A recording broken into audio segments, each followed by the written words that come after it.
Assalamualaikum warahmatullahi wabarakatuh. Salam sejahtera untuk kita semua. Kami dari kelompok 13 Psikologi Pendidikan akan membahas materi tentang transfer dalam belajar. Sebelum itu, ada baiknya kami memperkenalkan diri terlebih dahulu. Kami dari kelompok 13 beranggotakan 3 orang. Di antaranya ada saudari Hanif Sabila dengan NIM 19231066. Dan yang kedua, Irwan Fauzi 19020044. Dan yang ketiga, ada Revika Afriani 19003092. Materi kita kali ini adalah tentang transfer dalam belajar. Ada beberapa menurut para ahli apa itu transfer dalam belajar.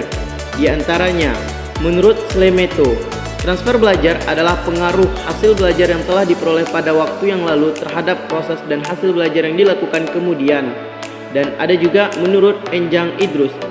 Menurut Enjang Idrus ini, transfer belajar adalah pengaruh hasil belajar masa lalu terhadap proses hasil belajar yang akan datang. Menurut Westwinkel, transfer belajar adalah pemindahan atau pengalihan hasil belajar yang diperoleh dari bidang studi yang satu ke bidang studi yang lain atau kehidupan sehari-hari di luar lingkup pendidikan sekolah. Jadi, apa sih itu transfer belajar?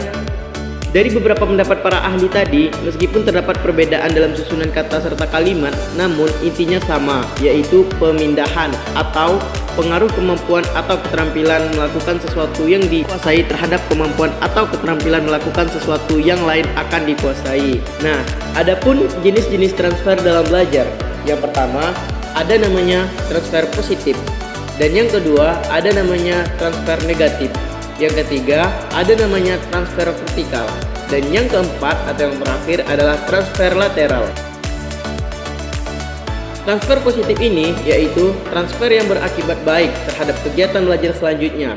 Transfer positif memungkinkan seorang siswa dalam menghadapi situasi yang baru memperoleh kebaikan-kebaikan dan bahkan dalam menghadapi itu dapat lebih efektif dan efisien.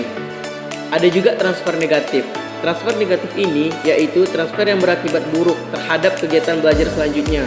Transfer negatif dapat dialami siswa bila ia belajar dalam situasi tertentu yang memiliki pengaruh merusak terhadap keterampilan atau pengetahuan yang dipelajari dalam situasi-situasi lain. Selanjutnya ada transfer vertikal. Transfer vertikal adalah transfer yang berkaitan baik terhadap kegiatan belajar dalam mempelajari pengetahuan, keterampilan yang lebih tinggi atau rumit. Misalnya, siswa yang telah menguasai prinsip penjumlahan dan pengurangan pada waktu menduduki kelas 2 akan mudah mempelajari perkalian pada waktu dia menduduki kelas 3. Dan yang terakhir, ada namanya transfer lateral. Transfer lateral yaitu transfer yang berakibat baik terhadap kegiatan belajar pengetahuan atau keterampilan yang sederajat. Transfer lateral ini dapat terjadi dalam diri siswa bila ia mampu menggunakan materi yang telah dipelajarinya 16 untuk materi yang sama rumitnya dalam situasi-situasi yang lain.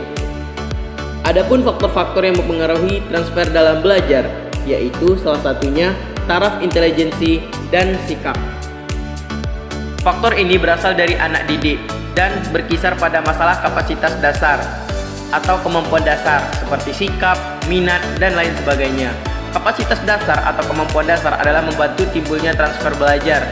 Dan yang kedua, ada yang namanya metode guru dalam mengajar. Faktor ini berasal dari guru, berkisar antara lain pada penguasaan persiapan, alat peraga, pemilihan bahan, dan sebagainya. Adapun yang ketiga, isi mata pelajaran.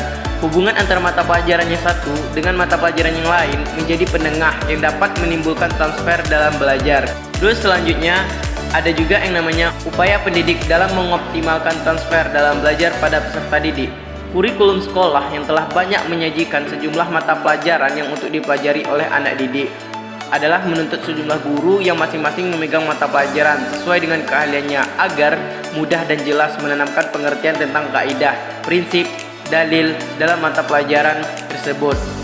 Dalam struktur kognitif anak didik sehingga hasil belajar dalam mata pelajaran itu dapat ditransfer untuk memperoleh pengetahuan atau keterampilan dalam mempelajari mata pelajaran yang lain. Kesamaan unsur-unsur tertentu dalam mata pelajaran tertentu dapat ditransfer secara timbal balik. Agar transfer dalam belajar tadi Prinsip korelasi mutlak, diperlukan jembatan penghubung antara materi pelajaran yang telah dikuasai sebelumnya dalam mata pelajaran yang berbeda. Pemberian mata pelajaran dengan penjelasan yang lebih mendekati realistis kehidupan sehari-hari membuat hasil belajar lebih bermakna. Mata pelajaran tidak lagi dianggap terpisah tetapi merupakan bagian dari kehidupan. Anak didik tidak lagi menganggap mata pelajaran sebagai teori tanpa guna, tetapi dianggap sebagai mata pelajaran yang hasil dari mempelajarinya dapat digunakan untuk memecahkan berbagai masalah dalam kehidupan di luar sekolah. Guru harus menjelaskan bahwa mata pelajaran yang dipelajari di sekolah akan bernilai guna dalam kehidupan masyarakat. Penguasaan mata pelajaran agama dapat dimanfaatkan untuk meningkatkan iman dan takwa kepada Allah Subhanahu wa taala dalam menjalani jembatan kehidupan yang fana. Dan tentang nilai guna mata pelajaran akan meningkatkan transfer dalam belajar. Itulah hasil belajar yang produktif, tepat guna dan berguna bagi masyarakat itu sendiri. Itulah materi yang dapat kami sampaikan dari kelompok 13 Psikologi Pendidikan. Lebih dan kurangnya kami mohon maaf. Kami tutupi dengan wabillahi taufiq wal hidayah. Wassalamualaikum warahmatullahi wabarakatuh.